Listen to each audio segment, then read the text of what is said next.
नमस्कार, स्वागत है आप सभी का न्यूज़ 18 के डिजिटल प्लेटफॉर्म पर। मैं हूं आपके साथ आपके होस्ट चित्रा शर्मा। देखिए, उपराष्ट्रपति जगदीप धनखड़ ने न्यायपालिका से तीखे सवाल किए हैं। धनखड़ ने अपने सवालों में पूछा है कि बेसिक स्ट्रक्चर की दुहाई देने वाले ने 1975 की इमरजेंसी क्यों भुला दी। उन्होंने इलाहाबाद हाईकोर्ट के जस्टिस यशवंत वर्मा से जुड़े मामले पर भी कहा कि जांच सिर्फ आम आदमी पर क्यों, जजों के खिलाफ एफआईआर क्यों नहीं।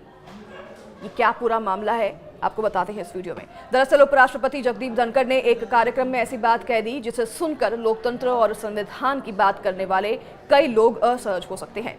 लेकिन उन्होंने जो सवाल उठाए वो सिर्फ एक न्यायिक बहस नहीं है, बल्कि एक राष्ट्रीय आत्ममंथन की मांग है।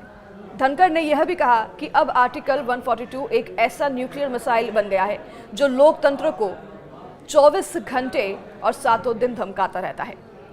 उन्होंने पूछा कि न्यायालय अगर राष्ट्रपति को निर्देश देने लगे कि इतने समय में फैसला लो वरना वो कानून बन जाएगा, तो क्या ये संविधान की मर्यादा का उल्लंघन नहीं है।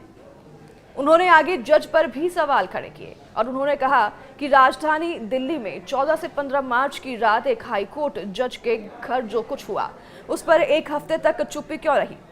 क्या ये देरी सिर्फ संयोग थी या एक सोची समझी रणनीति। धनखड़ आगे कहते हैं कि अगर ये घटना किसी आम नागरिक के घर होती तो एफआईआर दर्ज हो जाती, जांच शुरू हो जाती, सबूत सुरक्षित रखे जाते, लेकिन जब बात एक न्यायाधीश की होती है तब नियम बदल जाते हैं।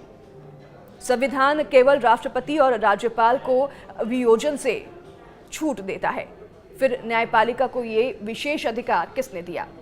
धनखड़ इस बात से आहत हैं कि आज न्यायपालिका खुद को जांच के परे समझने लगी है। उनका कहना है कि जांच करना कार्यपालिका का अधिकार है, न्यायपालिका का नहीं। लेकिन एक समिति बनाई गई 3 जजों की और इस समिति को ना तो संविधान का आधार मिला है, ना संसद ने इसकी स्वीकृति दी है, तो फिर इसका कानूनी अस्तित्व क्या है। इस देश में न्यायिक सुधार इतने आवश्यक है कि संसद अब कोई बड़ा कानून पारित भी कर ले तो उसे कोई एक जज एक याचिका पर रोक देता है। उपराष्ट्रपति ने 1975 की इमरजेंसी का हवाला देते हुए कहा कि आप आज बेसिक स्ट्रक्चर सिद्धांत की पूजा कर रहे हैं, लेकिन क्या 1975 में जब देश पर आपातकाल थोप दिया गया था तब इस सिद्धांत ने कोई सुरक्षा दी।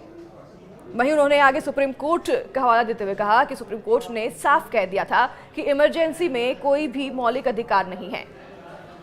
तो वहीं धनखड़ बार बार इस बात पर जोर देते हैं कि न्यायपालिका की स्वतंत्रता जांच और पारदर्शिता से ऊपर नहीं हो सकती। अगर किसी संस्थान को यह गारंटी मिल जाए कि उस पर कोई जांच नहीं होगी तो उसका पतन तय है। उन्होंने साफ कहा है कि कार्यपालिका जनता के प्रति जवाबदेह होती है, चुनावों में, संसद में, लेकिन अगर कार्यपालिका का काम न्यायपालिका करने लगे तो सवाल किससे पूछे, जवाबदेही किसकी हो।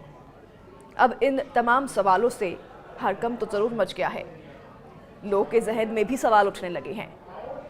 आपके जहन में क्या सवाल उठते हैं और आपकी इस पर क्या राय है, हमें कमेंट में जरूर बताइए। नमस्कार।